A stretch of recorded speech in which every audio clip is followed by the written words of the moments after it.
ano ang opisyal na pangalan ng iglesia? Kung ang iglesia, ang opisyal na pangalan, Iglesia ni Cristo, bakit kahit isang sita sa Biblia, walang nakasulat na Iglesia ni Cristo? Yung nasa 16:16, hindi Iglesia ni Cristo yon. Sa English, maliwanag yon, Churches of Christ. Pinalitan lang nila, inalis yung churches, ginawa nila Church of Christ.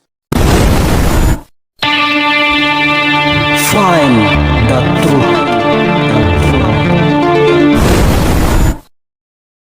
Magandang araw, magandang gabi, anumang oras kayo nararating ng aming broadcast, mga kababayan. Salamat sa Diyos.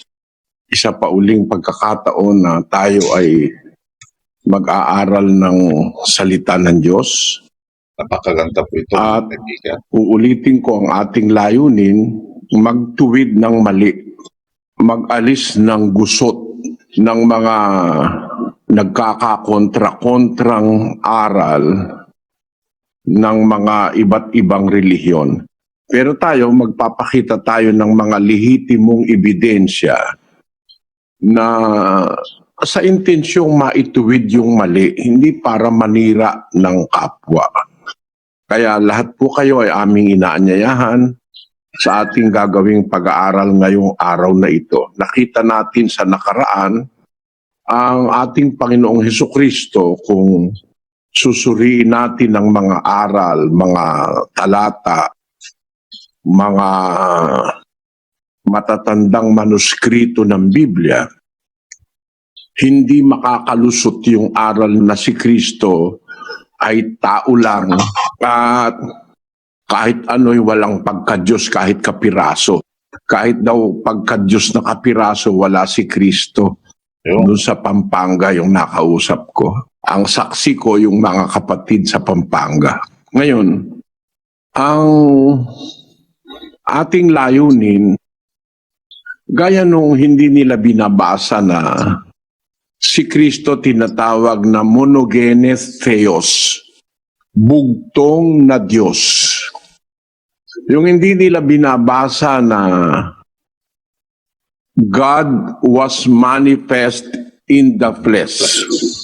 O Diyos ay nahayag sa laman. Hindi nila binabasa yan eh. Tinatago nila yan sa kanilang mga miyembro.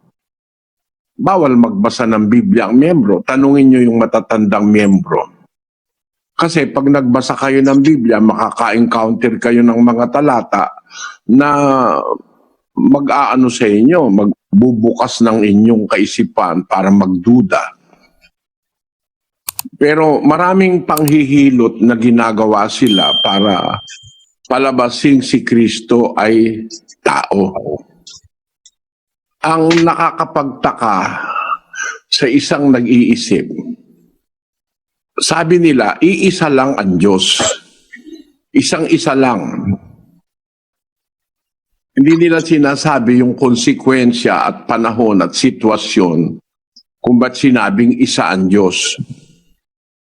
Basta isa ang Diyos, kaya si Kristo papatak tao. Sabi ko nga, kung isa ang Diyos, ang Espiritu Santo ano? Hindi Diyos. Ba't hindi nyo sinasabing tao? O hindi nyo sinasabing ang Espiritu Santo ay anghel? Wala silang definite na aral sa person ng Holy Spirit. Kasi kung makatwiran ng pagsusuri, dapat meron kayong stand kung ano ang Holy Spirit. Anong klase siyang espiritu? Meron ba siyang divinity o pagka-Diyos o theotes o wala? Ano stand sa Espiritu Santo? Mag-isip kayo kung ano stand ninyo. Bakit pagdating kay Kristo, como isa lang ang Diyos, tao na si Kristo? Ba't hindi ba pwedeng si Kristo maging anghel o maging anuman na hindi lang tao basta? Kasi ganun ang takbo ng thinking ng mga miyembrong naturuan ng mga pastor. kung ang Diyos isa lang, kaya tao si Kristo, bakit kung ang Diyos ay isa lang? Ano ang Espiritu Santo? Ano siyang klaseng Espiritu? Siya ba'y saan ibibilang na Espiritu? Siya ba'y Diyos o ano pa? O anghel o ano pa? Isa pa, mga kababayan, bakit hindi binabasa na ang Diyos nanganak? Ikaw ay aking anak. Sa araw na ito, ipinanganak kita. Yung salitang ipinanganak doon, hindi ipinanganak sa bunganga. Hindi ipinanganak na salita lang. Hindi ganon. Yung salitang ginamit na ipinanganak kita, yung act of, parang act ng panganganak ng isang babae nanggaling sa kanya. Yung salitang yaulad, to bear young, causatively to beget, ipinanganak kita. At ang ginamit na salita sa Bagong Tipan, yung sa Grego, sa araw na ito ay ipinanganak kita, ay yung salitang Grego na pakilagay mo sa screen, genao. Genao. To procreate properly of the Father. No? Genao. Figuratively, to regenerate, bear, beget, be born. Yung salitang Hebreo na yaulad at yung salitang Grego na genao ay magkasinonimo ng kahulugan. Bakit hindi yan pinapaliwanag na ang nanganak ang ama? Meron siyang ipinanganak. Ikaw ay aking anak. Sa araw na ito, ipinanganak kita. Thou art my son. This day have I begotten thee. 2:7 ng awit, no? Hebreo 5:5, ang daing talata Tapos Hebreo 1:4 hanggang 6. Yang makikita nyo yung mga talata na yan na talagang nanganak ang ama. Pero pinag-ukulan ba yan ang pansin? O sumangguni man lang ba sa matatandang kasulatan? Para wag nang pag-ukulan ng pansin, para wag nang mabuko. No? Yun namang mga scholar daw nila, bakit naman kaya kung totoo kayo sa puso nyo na kumikilala kayo sa salita ng Diyos, ba't wala kayong pag-aaral na ginawa dito sa salitang ipinanganak kita, sabi ng Ama. Sa araw na ito, ipinanganak kita. Yun. Ba't hindi nyo pinag-ukulan yan ang pagsusuri? Ba't hindi nyo pinag-ukulan yung pagsusuri, yung 1:18 ng Juan, na siya'y nasa sinapupunan ng Ama bilang bugtong na Diyos, monogenes Theos. Tandaan nyo, ang pagkakatranslate sa Tagalog, monogenes Huios, o bugtong na anak. Pero ang nasa mga manuskrito ay monogenes Theos. Bakit hindi pinag-ukulan ng pansin? Sa hiligay nun din ganun ang pagkakatranslate. Lagay mo nga yung hiligay nun. Sabi, wala gid sing tawo nga nakakita sa Dios.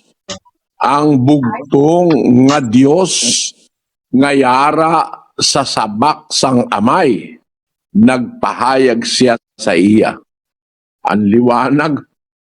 Paano kaya nila binaluktot ito sa hiligay nun?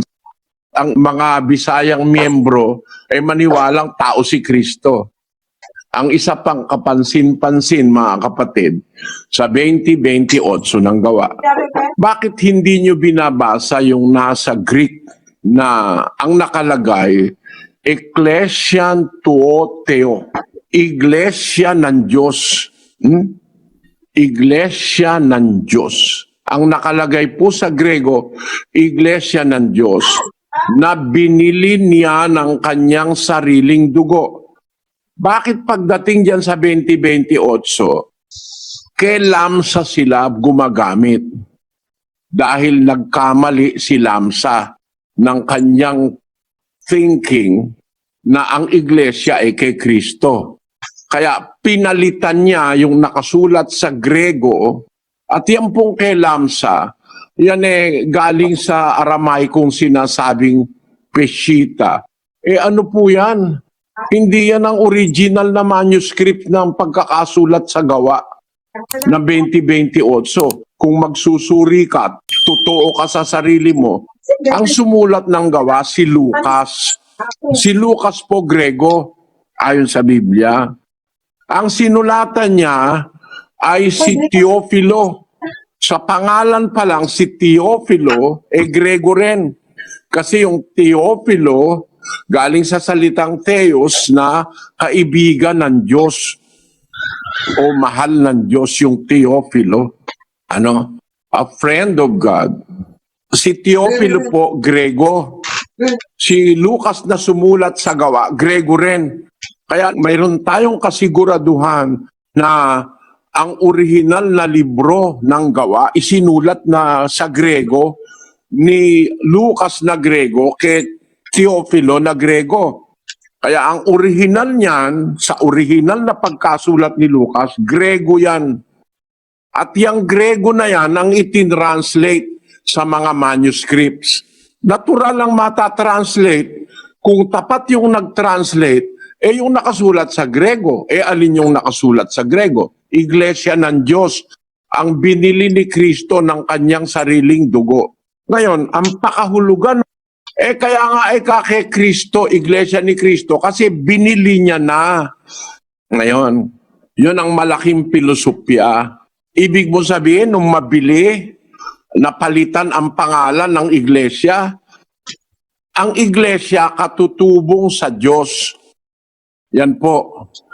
Ang binili niya, iglesia ng Diyos ayon sa gawa 2028.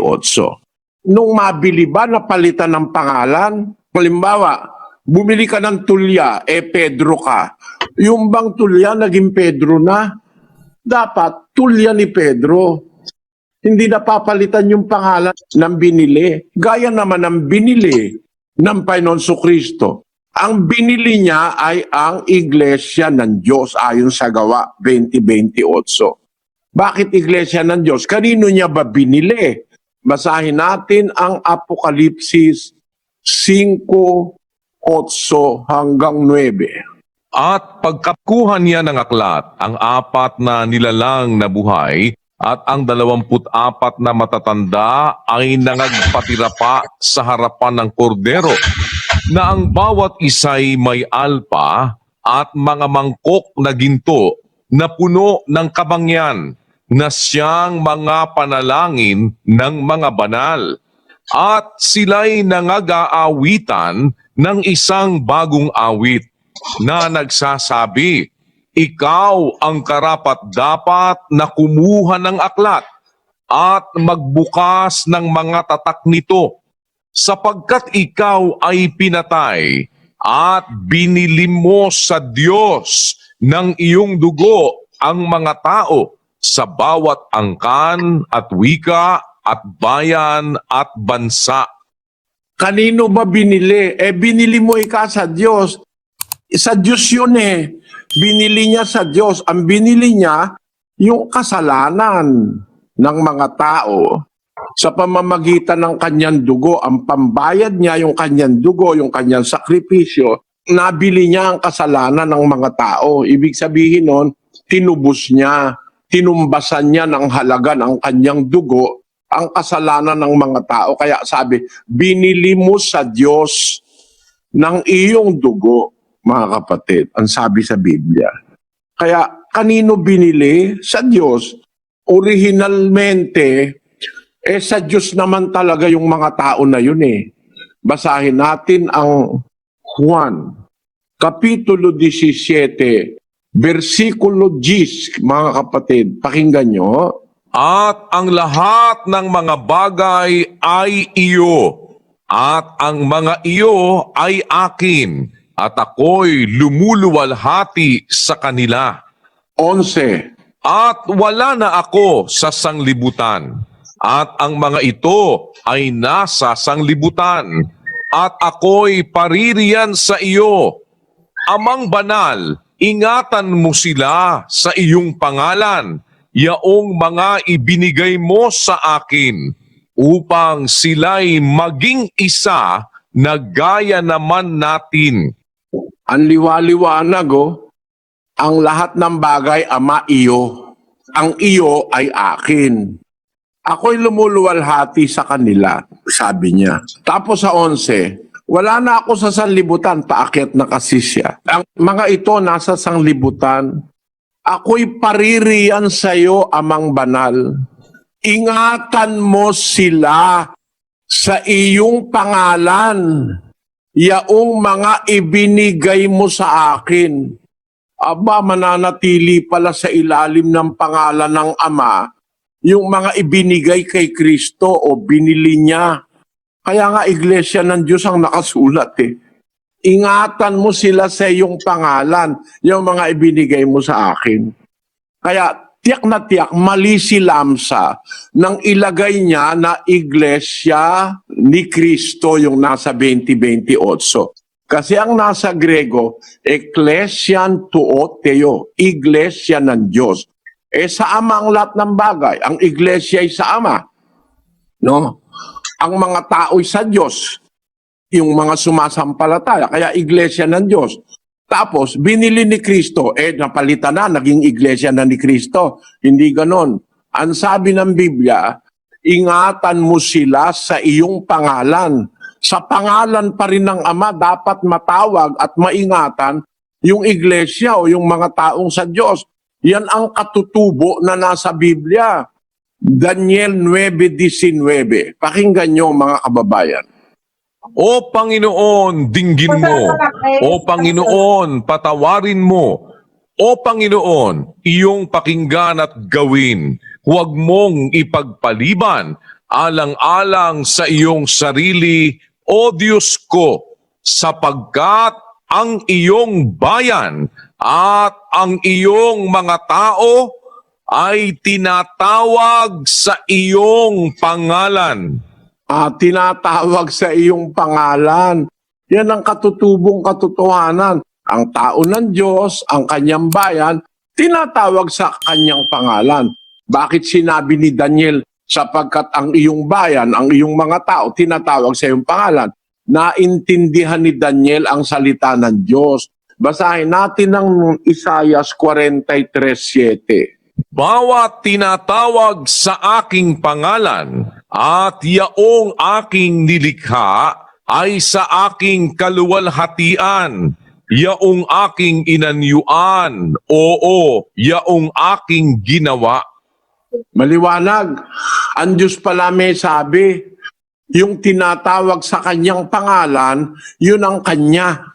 Sabi niya, bawat tinatawag sa aking pangalan at yaong aking nilikha ay sa aking kaluwalhatian, yaong aking inanyuan, oo, yun ang aking ginawa. Abay, ang tinatawag sa pangalan ng Diyos, yun ang kanya. Alam nyo, binaluktot na naman. Bawat tinatawag sa aking pangalan at yaong aking nilikha. Alin yung pangalan ng Diyos na nilikha niya? Yun ang pangalan ni Kristo. Kaya meron ganyan mga pagliligaw pero napakaliwanag Ang ibig sabihin ng Diyos, yung mga kanya, tinatawag sa kanyang pangalan. Lahat ng kanya, dapat tawagin sa kanyang pangalan. Nga ang naging paniniwala ni Daniel Ang iyong bayan, ang iyong mga tao ay tinatawag sa iyong pangalan, sabi ni Daniel. At yun din ang sinabi ni Pablo sa 3:14 ng Epeso hanggang 15, kapatid na Daniel. Dahil dito ay iniluluhod ko ang aking mga tuhod sa Ama ng ating Panginoong Hesukristo, na sa Kanya'y kumukuha ng pangalan ang bawat sangbahayan sa langit at sa lupa. Sinabi ni Pablo, niluluhod ko ang aking mga tuhod sa Ama ng ating Panginoong Hesukristo, na sa Kanya, dun sa Ama ni Kristo, kumukuha ng pangalan ang bawat sambahayan sa langit at sa lupa. Kaya ang sambahayan ng Diyos sa langit, kumukuha ng pangalan sa Diyos. Ang sambahayan niya sa lupa, kumukuha ng pangalan sa Kanya. Ano nga yung sambahayan niya sa lupa? Yun ang iglesia. Unang Timoteo 3:15. Pakinggan nyo mga kapatid.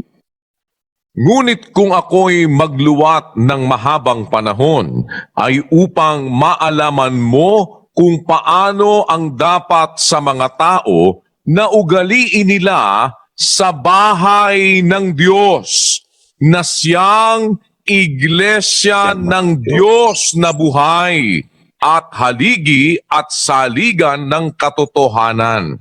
Ayan, ang liwaliwanag mga kababayan. Ang sambahayan ng Diyos dito sa lupa ay ang iglesia.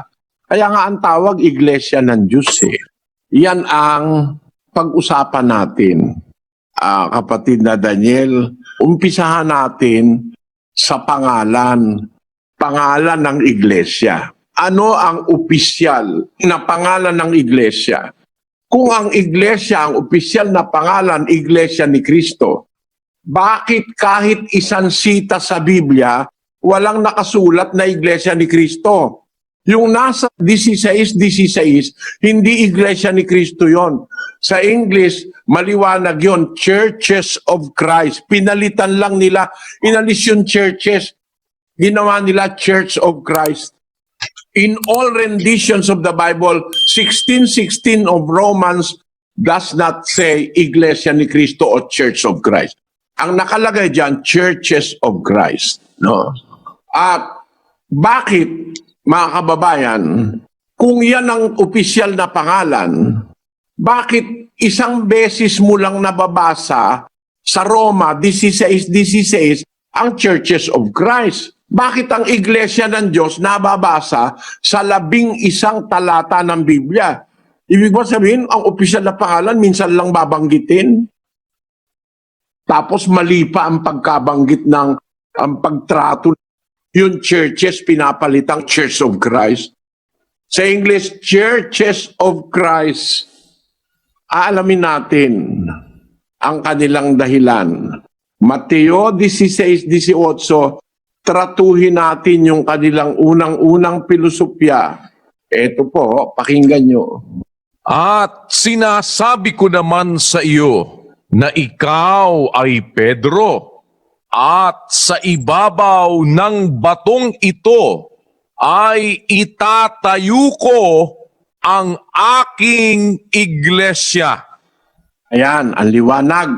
No? Pag binasa nila yan, shortcutin na. Ano po ang sabi ni Kristo? Tatayo ko ang aking, ando na mga emphasis ang aking iglesia. Ano po ba yung iglesia? This says na Roma. Ganun ba kababaw ang inyong pagkaunawa? Para maintindihan nyo mga kababayan, no? Ito hindi nila ipapaliwanag ito sa inyo eh. Pero sa awat tulong ng Diyos, gusto kong buksan ang kaisipan nyo sa bagay na ito. Umpisahan natin sa 16:13 ni Mateo. Ang sabi ng ulat ni Mateo, nang dumating nga si Jesus sa mga sakop ng Cesarea ni Filipo, tinanong niya sa kanyang mga alagad na sinasabi, ano baga ang sabi ng mga tao kung sino ang anak ng tao? Ang sagot, kanilang sinabi, anang ilan si Juan Bautista. Ang ilan ang sabi si Elias, ang iba si Jeremias, o isa sa mga propeta. Kanyang sinabi sa kanila, datapwat ano ang sabi ninyo kung sino ako? Tinanong niya mga apostol, iba-iba kasi sabi ng mga tao nagkakakontra-kontra. Pero kayo, sa mga apostol, ano sabi niyo kung sino ako? Sumagot si Simon Pedro, sinabi, ikaw ang Kristo, ang anak ng Diyos na buhay. Nung sabihin ni Pedro, ikaw ang Kristo, ang anak ng Diyos na buhay. Ano sagot ni Jesus? Sagot ni Jesus, sumagot si Jesus at sa kanya'y sinabi, makinig kayo mabuti mga kababayan, mapalad ka Simon Barjonas, sapagkat hindi ipinahayag sa iyo ito ng laman at ng dugo. Yung pahayag na yan na si Kristo, ang Panginoong Jesus ay ang anak ng Diyos na buhay, yan hindi ipinahayag sa iyo ng laman at ng dugo. Hindi tao nagturo sa iyo niyan. Kundi ang nagpahayag niyan ay ang aking Ama na nasa langit. Ang liwanag, ano? Mapalad ka, Simon Barjonas, sapagkat hindi ipinahayag sa iyo ito, yung pagkakilala mo na ang Kristo ay anak ng Diyos na buhay, yung pagkakilala na yan, hindi galing sa laman at dugo yan, hindi galing sa tao yan, kundi ng aking Ama na nasa langit. Galing pala sa Ama yung pagkakilala ni Pedro na si Kristo ang anak ng Diyos na buhay. Hindi galing sa tao yan. Nakita nyo? Hindi pala galing sa tao, sa laman at dugo, yung pagkakilala ni Pedro na si Kristo ang anak ng Diyos na buhay. Kanino galing yung pagkakilala ni Pedro? Sa Ama. No? Bakit galing sa Ama? Basahin natin ang Mateo 11:27, kapatid na Daniel. Ang lahat ng mga bagay ay ibinigay sa akin ng aking Ama, at sino may hindi nakakakilala sa anak, kundi ang Ama, at sino may hindi nakakakilala sa Ama, kundi ang anak, at yaong ibiging pagpahayagan ng anak. Ayan. Wala palang nakakakilalang kahit sino sa Ama, kundi ang anak. Wala namang nakakakilala sa anak kahit sino pa, kundi ang Ama. Kaya reliable, pag ang nagpahayag ukol sa anak ay ang Ama, reliable yon. Pag ang nagpahayag ukol sa Ama ay ang anak, reliable yon, 100%. At kanino pa? At yaong ibiging pagpahayagan ng anak. No? On this point, mga kababayan, we must be disciplined by the thoughts and the idea of the Bible. Walang makakakilala sa Ama kundi ang anak. Walang makakakilala sa anak kundi ang Ama. At yaong ibiging pagpahayagan ng anak. Nangyayari ngayon ang isang misteryo sa Mateo 16. Ang sabi ni Kristo kay Pedro, mapalad ka Simon Barjonas, sapagkat hindi ipinahayag sa iyo ito ng laman at dugo, kundi ng aking Ama na nasa langit. Pagdating sa 18, at sinasabi ko naman sa iyo na ikaw ay Pedro. Sa ibabaw ng batong ito ay itatayo ko ang aking iglesia. Kaninong pahayag yan? Di ba yan pahayag ng Ama? Ang Ama ang nagpapahayag niyan. Sinasabi ko naman sa iyo, yan lumalabas sa bibig ni Kristo, yan salita. Pero sabi nung salita na lumalabas sa bibig ni Kristo, sinasabi ko naman sa iyo na ikaw ay Pedro, sa ibabaw ng batong ito. Aba, may tinutukoy na third person. Ang first person, yung nagsasalita, sinasabi ko sa iyo, ikaw ay Pedro, second person. Yung nagsasalita ang first person, sinasabi ko, first person, sa iyo na ikaw ay Pedro, second person. Sa ibabaw ng batong ito, third person yung bato. Sino nagsasalita dyan? Aba, ang napakaliwanag nagsasalita dyan ang Ama. Ang nagpapahayag niyan ay ang Ama. Bakit?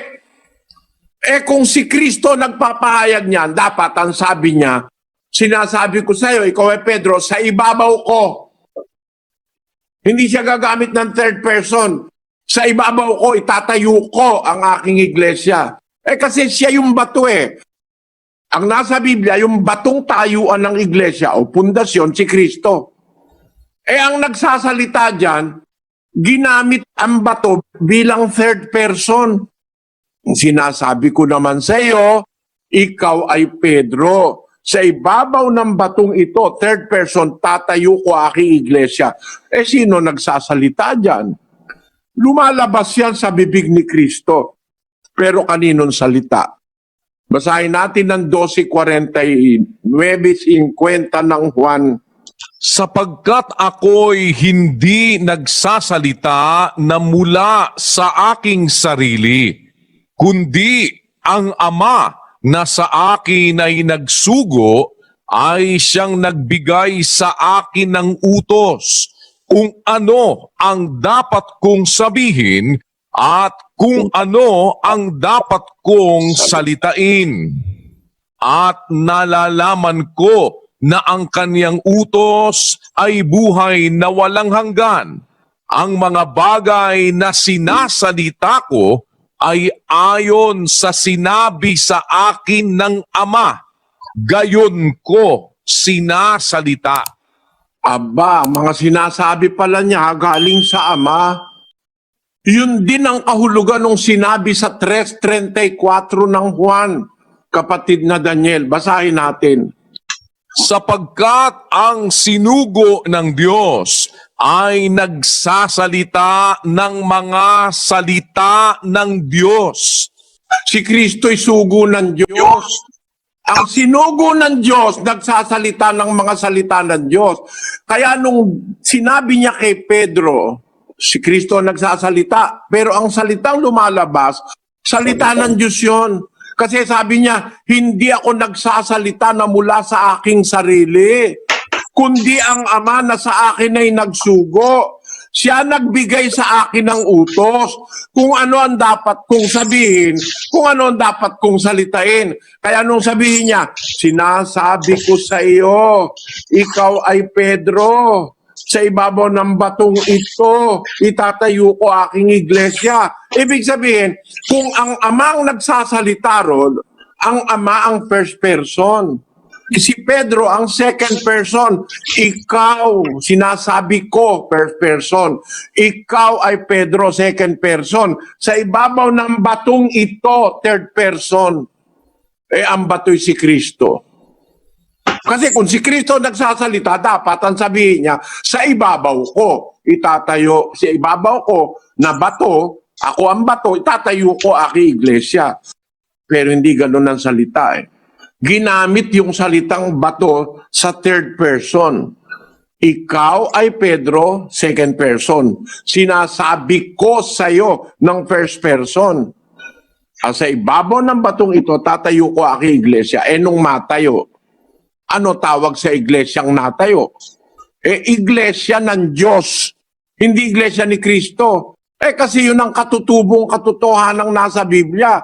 Kung kanino yung pag-aari, yun ang may-ari. Kung kanino yung, sino yung nagsabi, aking iglesia. Sino ba nagsasalita? Sabi ni Kristo, yung salitang lumalabas sa kanya, hindi niya sariling salita. No? Salita ng Ama na nagsugo sa kanya, lalo na pag-uusapan, pagtatayo ng iglesia. Ang Diyos naman talaga ang magtatayo eh. Kasangkapan lang si Kristo eh. 3:4 ng Ebreo. Sapagkat ang bawat bahay ay may nagtayo, datapwat ang nagtayo ng lahat ng mga bagay ay ang Diyos. Lalo pa ang iglesia. Sino nagtayo? Bawat bahay may nagtatayo. May tinayo si Pedro, may tinayo si Juan, may tinayo kung sino-sino. Pero ang nagtayo ng lahat ng bagay na totoo, yung Diyos. Ang nagtayo nun ng Diyos. Ang iglesia, ang Diyos ang nagtayo. Walang ibang nagtayo. Kaya nga bahay ng Diyos yan eh. Tawag dyan, bahay ng Diyos. Lumalabas sa bibig ni Kristo, yung salita ng Ama, itatayo ko ang aking iglesia. Inaamin naman niya, ang salita ko, hindi ko sariling salita. Kung ano sinabi ng Ama, yun ang aking sinasalita. Sabi niya.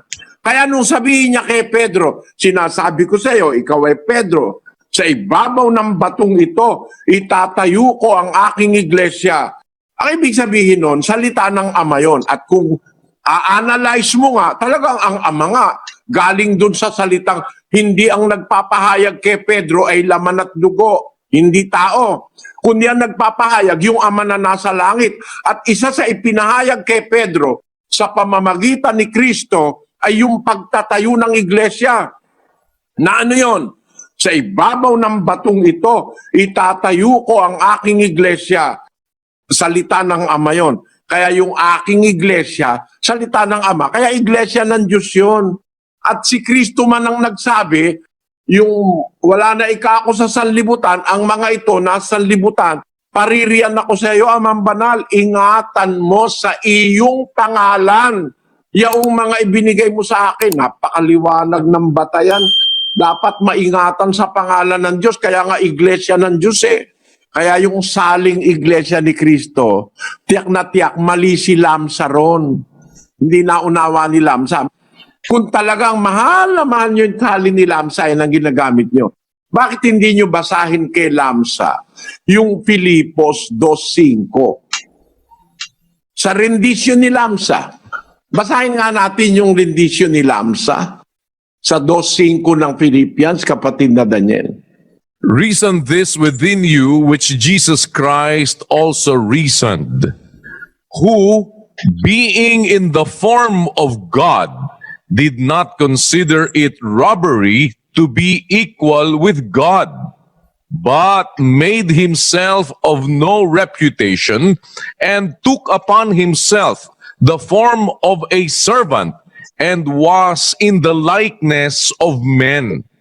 Ayan, ba't hindi nyo binabasa yan na si Kristo nasa form of God? Being the form of God. At yung Colossus 2.9 ni Lamsa, kapatid na Daniel.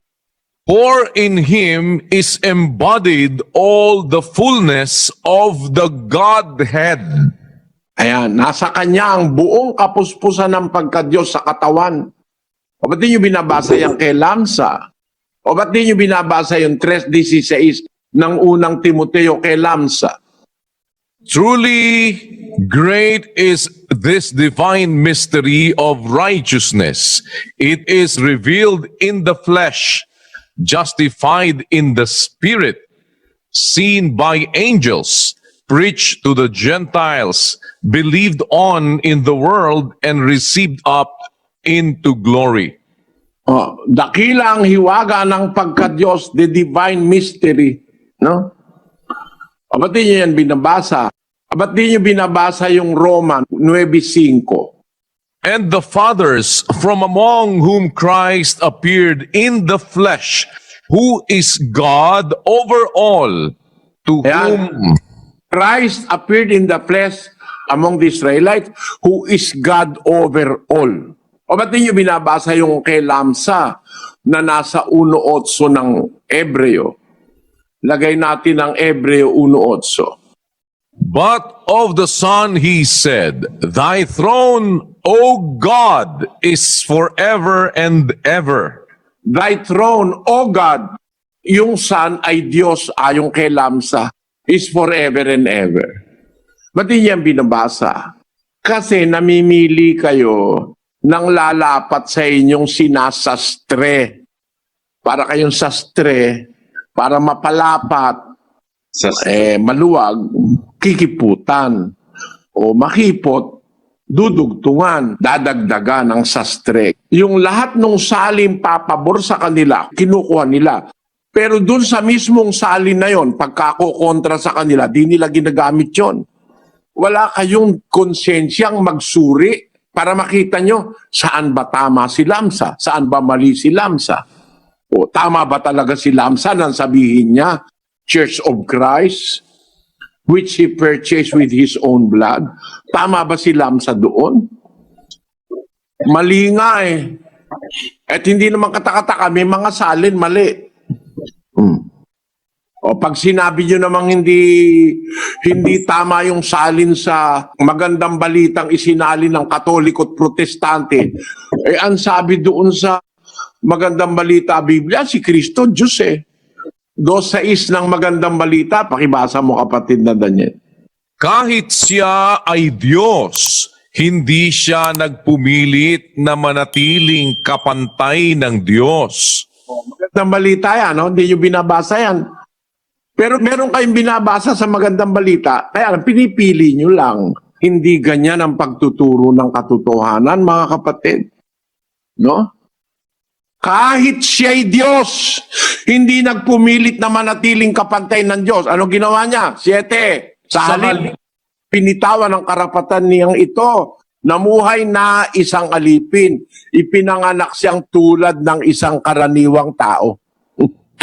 Yan ang nasa Biblia ng magandang balita. Hindi nyo binabasa yan, yung parte na yan. Kahit anong salin, pagpapabor sa kanila, ginagamit nila. Pero magpakatotoo kayo.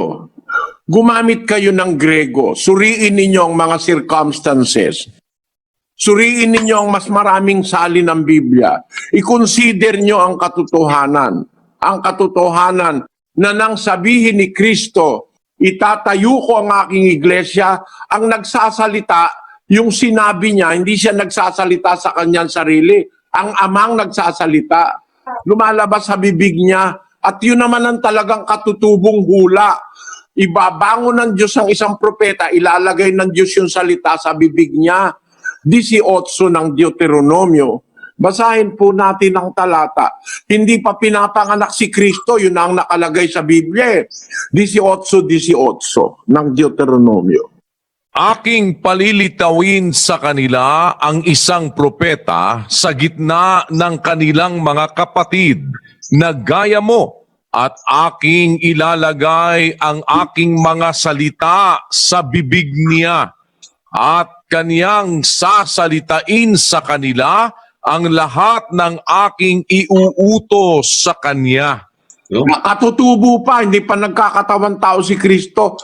Sinabi na ng Diyos kay Moises, kausap niya po rito si Moises, aking palilitawin sa kanila ang isang propeta sa gitna ng kanilang mga kapatid na gaya mo.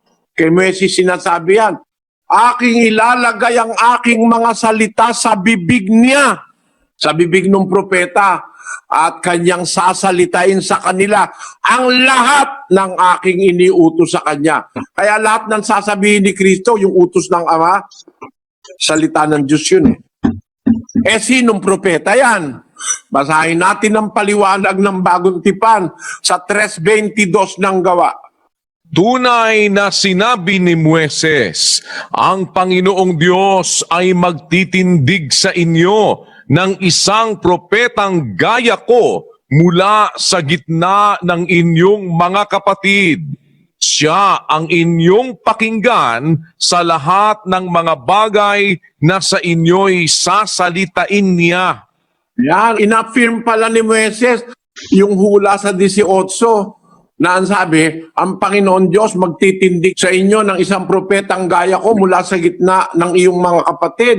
Siya ang inyong pakikinggan kasi kaya papakinggan, ilalagay ng Diyos yung salita sa bibig ng propeta. Sino yan? Sa 20. At upang kaniyang suguin ang Kristo na itinalaga sa inyo na si Jesus. Ayon, si Kristo pala yung propeta na yon. Kaya maliwanag sa Biblia, pag nagsalita itong propetang ito, sasabihin ito, salita ng Ama. Kaya nung sabihin niya, sa ibabaw ng batong ito, itatayo ko ang aking iglesia, ang may-ari talaga ng iglesia ang Ama. Siya naman talaga nagtayo ng lahat ng bagay. No? Nasa hula pa lang, ang Diyos na talaga ang magtatayo. Kakasangkapan lang siya ng isang propeta na magsasalita ng kanyang salita. At yun ay ang ating Panginoong Kristo. Kaya napakaliwanag ng katwiran na ang iglesia ay sa Diyos. Iglesia ng Diyos ang opisyal na pangalan. Unang-una, siya may-ari. Siya nagtayo. Kanya yung mga tao. Siya ang naglagay ng kung sino-sinong nasa iglesia. 12:28 ng unang Korinto, kapatid na Daniel. At ang Diyos ay naglagay ng ilan sa iglesia. Una-unay mga apostol, ikalaway mga propeta, ikatloy mga guro, saka mga himala, saka mga kaloob na pagpapagaling, mga pagtulong, mga pamamahala, at iba't ibang mga wika. Sino ba nagporma ng iglesia? Di ba ang Diyos? Naglagay siya sa iglesia na una, apostol, propeta, etc., etc. Kaya nga iglesia ng Diyos yan eh. Ang opisyal na pangalan, iglesia ng Diyos, kasi yung nagtayo ang Diyos, siya may-ari, no? Pati si Kristo, kanya eh. Di ba si Kristo, Kristo ng Diyos yun eh. Kaya pag samasamahin mo lahat, yung ulo, pati yung katawan, sa Diyos talaga yan. 9:20 ng Lucas. Pakinggan nyo. At sinabi niya sa kanila, "Datapwat ano ang sabi ninyo kung sino ako?" At pagsagot ni Pedro ay nagsabi, "Ang Kristo ng Diyos." Si Kristo sa Diyos eh. Kaya pag pinagsama-sama mo, yung ulo, sa Diyos yun. Yung katawan, sa Diyos yun. Kanino? Iglesia. Di sa Diyos, yung buong katawan kasama yung ulo sa Diyos. 2:16 ng Efeso. Pakinggan nyo. At upang papagkasunduin silang dalawa sa isang katawan sa Diyos. Ano? Ang katawan sa Diyos, hindi pag-aaring ni Kristo yung katawan na sabi mo, kaya iglesia ni Kristo, dahil katawan ni Kristo. Yung bang ulo ko, ako, yung ulo ko, yung katawan ko ba, pag-aari ng ulo ko? Hindi. Pagsamahin mo yung ulo ko at saka yung katawan ko, may-ari nun ng Diyos. Basa sa unang Korinto. Pakinggan nyo ang sinasabi ng talata ng Biblia. 6:20. Sapagkat kayo'y binili sa halaga, luwalhatiin nga ninyo ng inyong katawan ang Diyos at ng inyong espiritu na sa Diyos. Katawan at espiritu ng tao, sa Diyos yan. Maliwanag. Kaya, yung katawan, halimbawa, iglesia, sabi, yung ulo ng katawan, kasi kasama yung ulo sa katawan, hindi naman pwedeng ihiwalay mo yung ulo sa katawan eh. Yung ulo sa Diyos, yung katawan sa Diyos, ano tawag mo sa iglesia? Iglesia ng Diyos. Kasi si Kristo, Kristo ng Diyos. Ang iglesia, yung katawan niya, katawang sa Diyos. Kaya pati yung ulo ng bahagi ng katawan, katawang sa Diyos. Iglesia ng Diyos, katawang sa Diyos yun eh. Hindi maitatanggi yun, 2:16. Pinagkasundo silang dalawa sa isang katawan sa Diyos. Ang katawan, ang talagang tunay na katawan sa Biblia, ay ang katawan kung saan nandun si Kristo bilang ulo, sa Diyos yan. Kaya iglesia ng Diyos yan. Yan ang opisyal na pangalan, iglesia ng Diyos. Nasa Biblia, ang opisyal na pangalan. Pero 1:22 ng Galacia, si Pablo may sabi, At hindi pa ako nakikilala sa mukha ng mga iglesia ng Judea na pawang kay Kristo. yung palang mga iglesia ni Kristo, plural, mga iglesia pala sa Judea yon na bumabati sa mga taga-Roma, mga iglesia ng Judea na pawang kay Kristo. Yung mga nasa Judea na mga iglesia ni Kristo, yun ang bumabati sa mga taga-Roma. Sino-sino ba yung mga iglesia ng Judea na pawang kay Kristo? Mga iglesia ni Kristo. Sino-sino yon? 2:14 ng unang Tesalonika. Pakinggan nyo. Sapagkat kayo, mga kapatid, ay nagsitulad sa mga iglesia ng Diyos na nasa Judea kay Kristo Jesus. Yun pala, yung palang mga iglesia ni Kristo na nasa Judea, yun pala ang mga iglesia ng Diyos. Mga lokal ng iglesia ng Diyos na nasa Judea. Yang mga yan ay kaya nakarating ng Judea, nag-umpisa yan sa Jerusalem, nung itayo ang iglesia, pinag-usig, nagsipangalat sa mga dako ng Judea. Kaya maraming mga lokal sa Judea, kumalat yung nanggaling sa Jerusalem. Basahin natin ang 8:1 ng Gawa. Pakinggan nyo. At si Saulo ay sumang-ayon sa kanyang pagkamatay. At ng araw na yaoy nangyari ang isang malaking pag-uusig laban sa iglesia na nasa Jerusalem. At silang lahat ay nagsipangalat sa lahat ng mga dako ng Judea at Samaria, maliban na sa mga apostol. Kaya pala nagkaroon ng maraming iglesia ng Diyos sa Judea, nag-umpisa sa Jerusalem, nung usigin doon, nagkaroon ng pag-uusig sa pangunguna ni Saulo na siyang naging Apostol Pablo, ay kumalat sila ng karating sa mga dako ng Judea kasi malawak yung Judea. Kaya sa Judea, maraming mga kapatid na nagkalat doon, mga lokal ng iglesia. Tawag ni Pablo, mga iglesia ng Diyos na nasa Judea, yun ay mga kay Kristo Jesus. Kaya ang tawag doon, mga iglesia ng Judea na pawang kay Kristo. Yun din ang mga iglesia ni Kristo na bumabati ng banal na halik sa mga taga-Roma. Ayun. Kaya yung mga yon, mga iglesia ni Kristo, yun ang mga iglesia ng Diyos.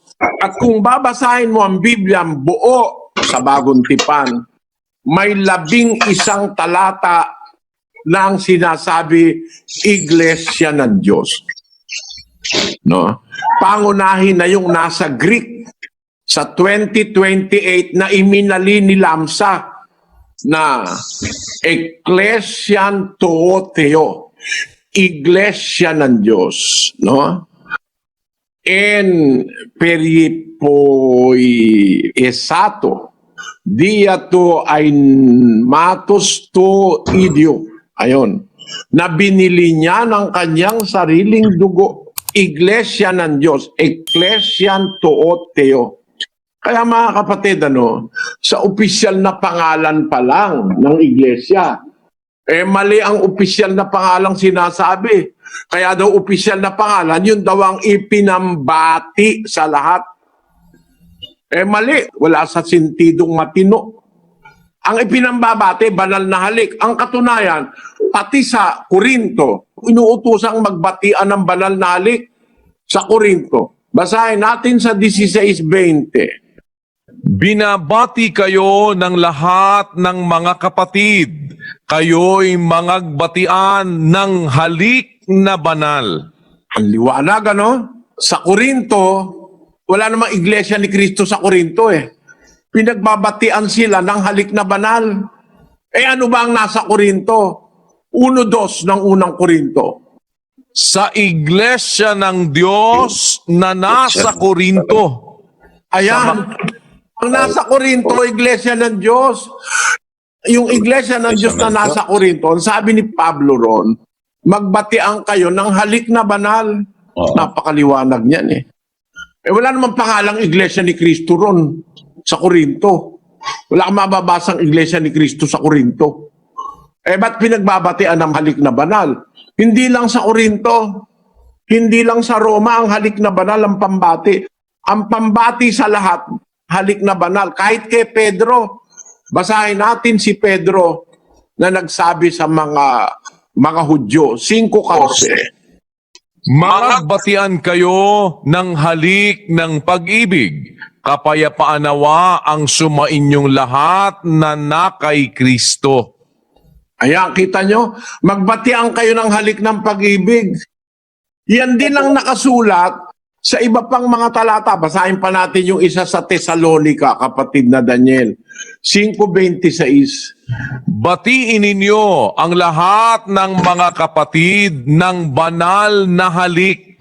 Kaya ang iniutos na pambati sa lahat ng kapatid, banal na halik. Pambati sa mga taga Tesalonica, sa mga taga Corinto. sa mga taga Ponto, Galacia, Cappadocia, Asia at Bithynia. Ang pambati ng lahat dyan, banal na halik. Kaso sa kanila, no, may isa pa silang problema. Ang banal na halik daw, yan daw ay shake hands o kaya beso-beso. Paano kayang magbabatian ng banal na halik yung nasa Roma doon sa mga nasa Judea? Paano magbebeso-beso yun at saka mag-shake hands? Paano mag-shake hands yun?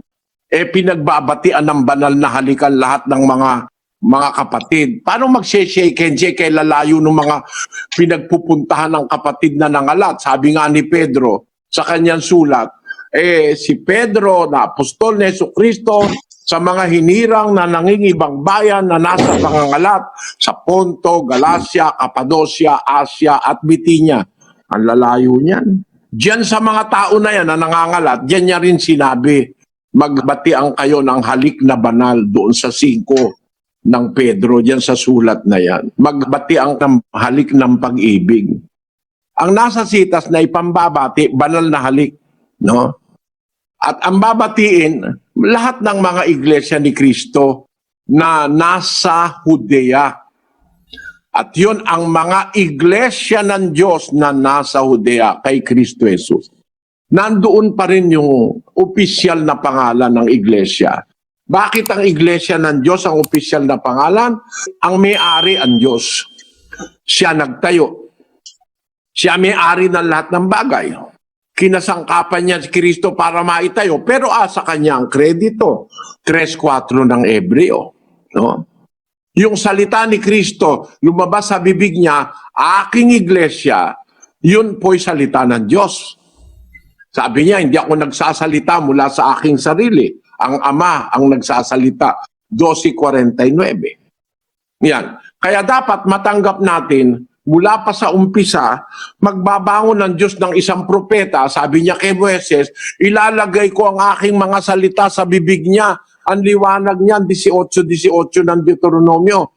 Ang naging katuparan niyan, 3:22 ng Gawa at 20, na si Kristo yung propetang nilagyan ng Diyos ng kanyang salita sa bibig niya. Kaya nung magsalita ang Kristo, itatayo ko ang aking iglesia. Ang nagaganap diyan, yung salita ng Diyos. Kasi ang Diyos naman talaga ang nagpanukala na itatayo ang iglesia. Yan. Kasi siya ang nagtayo ng lahat ng bagay.